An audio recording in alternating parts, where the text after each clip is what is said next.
Γεια σας. Είμαι ο Σαριώτης ο Βασίλης, Φυτόρια Σαριώτη.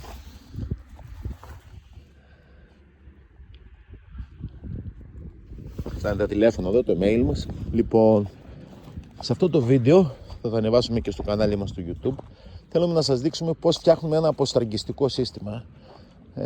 Σε ένα δεντρώνα, σε ένα χωράφι που μας κρατάει νερά. Είμαστε σε ένα καρυδεώνα αρκετά μεγάλο κτήμα. Βλέπετε ότι είναι ανάπτυξη των δέντρων και βλέπετε και εδώ την ανάπτυξη των δέντρων. Εδώ έχουμε το πρόβλημα ότι έχουμε παραπάνω υγρασία. Δηλαδή κρατάει νερά το χειμώνα. Εδώ βρήκαμε το χαμηλότερο σημείο που είναι εδώ περίπου. Και τι κάνουμε σε αυτή την περίπτωση? Φτιάχνουμε ένα αποστραγγιστικό δίκτυο.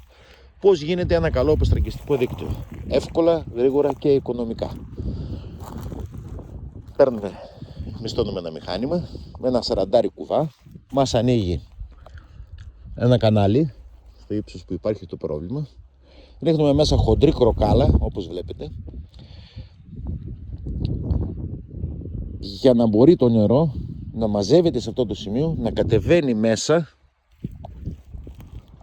να πηγαίνει κάτω στο τελευταίο σημείο. Έχει και λίγο κλείσει από κάτω όλο αυτό το εγχείρημα και να καταλήγει στο κανάλι που είναι στο τέρμα, που είναι πιο βαθιά από αυτό το χαντάκι που έχουμε ανοίξει εδώ. Το πρόβλημα που υπάρχει σε αυτές τις περιπτώσεις είναι αυτό εδώ. Να πέσουν χώματα, σιγά σιγά να λιώνουν και σιγά σιγά να κλείσουν τα κενά ανάμεσα στην κροκάλα, με αποτέλεσμα να μην λειτουργεί σαν αγωγός αποστράγγισης και να ενσωματωθούν οι πέτρες με το χώμα και να γίνει ένα. Τι κάνουμε για να λύσουμε αυτό το πρόβλημα? Χρησιμοποιούμε γεώπανο. Όπως βλέπετε εκεί, έχουμε αγοράσει γεώπανο, το οποίο το στρώνουμε από πάνω. Θα το πατήσουμε να μην το παίρνει ο αέρας και μετά θα μπαζώσουμε αυτά τα χώματα όσα χρειάζονται για να κλείσουμε, να φέρουμε στην ίδια ευθεία το χωράφι. Θα αφήσουμε και ελαφρώς λίγο πιο χαμηλό της, ώστε να μαζεύει το νερό πάνω από αυτό το σημείο. Αλλά με το γεώπανο πετυχαίνουμε γιατί το γεώπανο είναι ένα διαπερατό υλικό, σελινάζα, περνάει από μέσα η υγρασία, ώστε να κατεβαίνει η υγρασία από το γεώπανο κάτω για να γίνεται η αποστράγγιση, αλλά να μην λιώνουν τα χώματα, κατεβαίνει η λάσπη και σιγά σιγά αρχίζει να βρώνει και σε μερικά χρόνια θα καταντήσει άχρηστο. Στο συγκεκριμένο χωράφι μου έχω κάνει και ένα κανάλι εκεί, όπως βλέπετε, δύο, ένα στην αρχή, ένα στη μέση, ώστε να σιγουρέψουμε ότι θα έχουμε καλύτερη αποστράγγιση.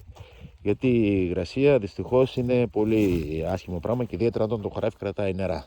Και σε δρένια δέντρα να βάλετε θα ξεραθούν. Αυτά τα δέντρα που έχουν χαθεί εκεί, χαθήκανε φέτος το 25. Αυτά τα δέντρα που χαθήκανε εκεί πέρα δεν ήταν ενός χρόνου δέντρα, ήταν τέτοια μεγάλα δέντρα.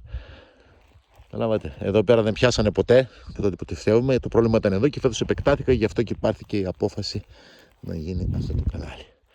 Αυτό όσον αφορά την κατασκευή με έναν εύκολο τρόπο και οικονομικό ενός συστήματος αποστράγγισης σε ένα κτήμα το οποίο έχει πρόβλημα αποστράγγισης. Αυτά. Το Σαριώτη του Βασίλη. Γεια σας.